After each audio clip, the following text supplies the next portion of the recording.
స్థానిక సంస్థల ఎన్నికల్లో విజయమే లక్ష్యంగా పోరాడాలని వైఎస్ఆర్సీపీ అధినేత మాజీ ముఖ్యమంత్రి వైఎస్ జగన్మోహన్ రెడ్డి పిలుపునిచ్చారు. వెన్నుపోటు పార్టీపై ప్రజల్లో తీవ్ర వ్యతిరేకత ఉందని, ఇప్పుడు ప్రతి ఇంటా అదే చర్చ జరుగుతోందన్నారు.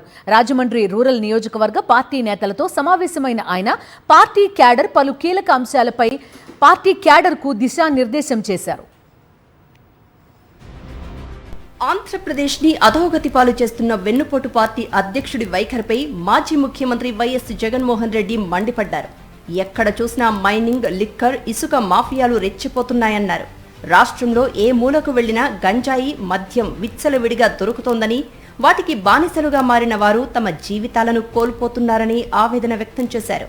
రాజమండ్రిలో 2 మద్యం తాగిన యువకులు మెడికో ప్రియాంకను కారుతో ఢీకొట్టి చంపేశారు. అలాంటి వారిపై తూతు మంత్రపు కేసులు పెట్టి చేతులు దులుపుకున్నారని విమర్శించారు. పొరపాటున ప్రమాదం జరిగిన కేసులో సీదిరి అప్పలరాజు ఆయన కుమారుడిని అక్రమంగా జైల్లో వేసి వేధించారని, మరి మెడికో ప్రియాంకను ఉద్దేశపూర్వకంగా పదే ఢీకొట్టి చంపేసిన వారికి ఏం శిక్షలు వేశారని ప్రశ్నించారు. ఇలాంటి అరాచక పాలనను ప్రజలు మెచ్చరని గుర్తు చేశారు. ఈ 2 ఏళ్లలోనే ప్రజలకు వెన్నుపోటు పార్టీపైన, కూటమి పాలన మీద విపరీతమైన వ్యతిరేకత వచ్చిందన్న జగన్ ఇప్పుడు ప్రతి ఇంట్లోనూ ఇదే అంశంపై చర్చ జరుగుతోంది అన్నారు. పోలీసులతో అత్యంత దుర్మార్గంగా వ్యవహరిస్తూ చివరికి వారితోనే గంజాయి, మద్యం సరఫరా చేయిస్తున్నారని వెన్నుపోటు పార్టీ పాలనను నిలదీశారు. ప్రకాశం జిల్లాలో జరిగిన ఘటనను గుర్తు చేసిన జగన్ ప్రజలు తిరగబడేసరికి సీఐ వీడియోలు తీయవద్దంటూ హెచ్చరించడమేంటని ప్రశ్నించారు. అసలు పోలీసు వ్యవస్థను ఎందుకిలా దిగజార్చుతున్నారని జగన్ మండిపడ్డారు.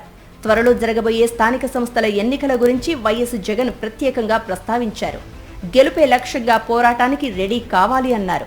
అధికారం ఉందని చంద్రబాబు విలన్ లాగా వ్యవహరిస్తారని, పోలీసులను అడ్డుపెట్టుకుని దుర్మార్గపు పనులు చేస్తారు అన్నారు. అయినప్పటికీ ఎవ్వరూ వెనుకడుగు వేయాల్సిన అవసరం లేదన్న జగన్ తాను, పార్టీ అండగా ఉంటామని చెప్పారు.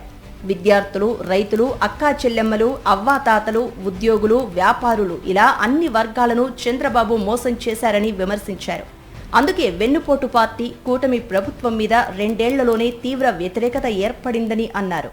లోకల్ బాడీ ఎలక్షన్స్ జరగబోతా ఉన్నాయి. ఇక్కడ జాగ్రత్తగా చూసుకోండి. చంద్రబాబు నాయుడు గారు ఒక విలన్. లోకల్ బాడీ ఎలక్షన్ సరిగ్గా జరగనీడు. పోలీసులను పెడతాడు, దౌర్జన్యం చేస్తాడు, బెదిరిస్తాడు, ప్రలోభాలు పెడతాడు, ఎన్నికలలో దుర్మార్గంగా గెలిచే ప్రయత్నం చేస్తాడు. చేస్తాడు. కానీ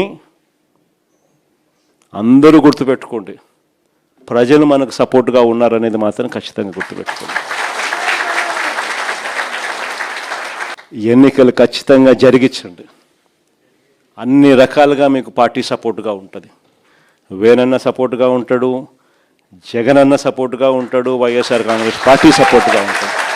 గెలుపు ఓటమిలు వాళ్ళు ఏ రకంగా మేనేజ్ చేసినా, ఏ రకంగా ఒత్తిడి తీసుకొచ్చినా, ఏ రకంగా పోలీసులను పెట్టుకొని ఏం చేసినా కూడా యుద్ధం మాత్రం జరగాలి. మరో ఏడాదిలో తన పాదయాత్ర మొదలవుతుందని వైఎస్ జగన్ ప్రకటించారు. ఆ తర్వాత ఏడాది ఎన్నికలు జరుగుతాయని, ఎన్నికలు ఎప్పుడు జరిగినా వైఎస్ఆర్సీపీదే విజయమని ధీమా వ్యక్తం చేశారు. నిత్యం ప్రజలతో మమేకమై పనిచేయాలని క్యాడర్కు పిలుపునిచ్చారు. మరిన్ని అప్డేట్స్ కోసం ఛానల్ను సబ్స్క్రైబ్ చేయండి. నోటిఫికేషన్స్ కోసం బెల్ ఐకాన్ పై క్లిక్ చేయండి.